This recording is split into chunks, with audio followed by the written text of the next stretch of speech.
Ce soir, Denis Gannet et Yann Perrier nous racontent une belle histoire, celle des liens qui unissent le château de Chambord et la Loire. On va découvrir notamment les vestiges d'un port qui n'a pas servi depuis très longtemps. On l'utilisait pour acheminer des matières premières jusqu'au château.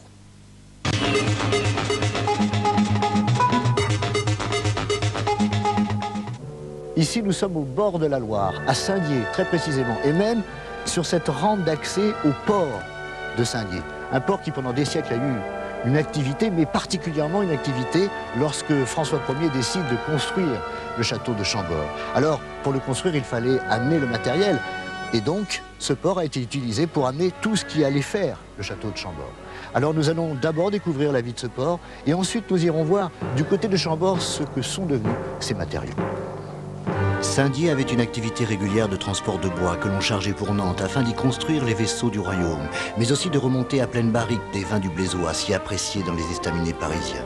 En 1519, la décision du roi transforma radicalement la vie de Saint-Dié.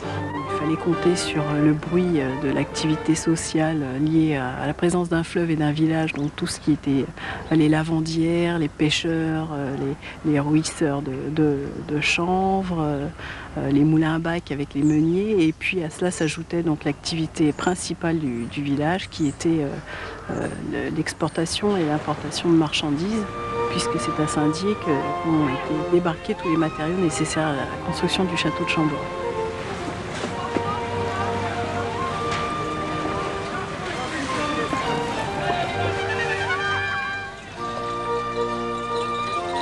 Le roi, en mal de communication vers le monde, se fait donc construire une véritable vitrine pour attirer à lui les monarques lointains et montrer la splendeur du grand pays de France. Plomb, bois de l'Allier et de la forêt d'Amboise, pierre de tuffeau et ardoise arrivent ainsi par la Loire. Bâtisseurs de cathédrales, artistes de France et d'Italie vinrent travailler sur le rêve le plus fou d'un roi. Même les artisans de Saint-Dié laissèrent la construction de leur église pour rejoindre l'ouvrage, la solde de l'État étant plus dodue que celle du clergé. L'actuel château de Chambord reste encore inachevé, car le roi avait d'autres projets. Le marier son éclat au reflet de la Loire. On a un chroniqueur du XVIe siècle, Brantôme, qui mentionne dans les douves du château des gros anneaux de fer pour y tenir attachés les barques et les bateaux qui là fussent venus aborder et demeurer en sûreté comme dans un port.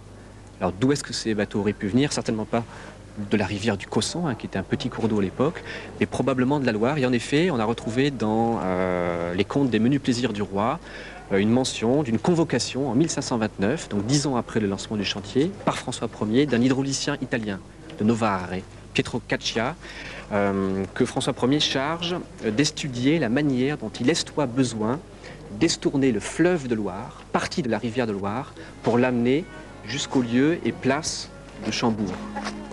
Malheureusement, l'édifice construit sur le marais et sur pilotis deviendra vite insalubre. François Ier y séjournera 27 nuits, laissant Chambord seul à sa beauté blanchâtre.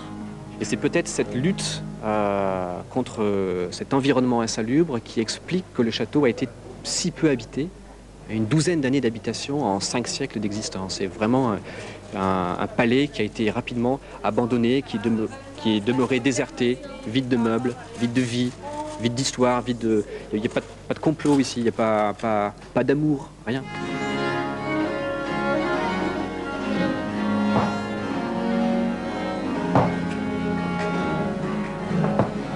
Molière et sa troupe y résident dans les combles. Il y écrit Le bourgeois gentilhomme, qu'il jouera sur le parvis. Plus tard, le maréchal de Saxe se vit offrir Chambord en cadeau, un cadeau bien vite empoisonné. Il écrit alors à Louis XIV, « Mon roi, ici mes hommes meurent en grand nombre. » Sa garnison basée à Saint-Dié souffre de la maladie jaune, forme de paludisme transmis par les nombreux moustiques du marais.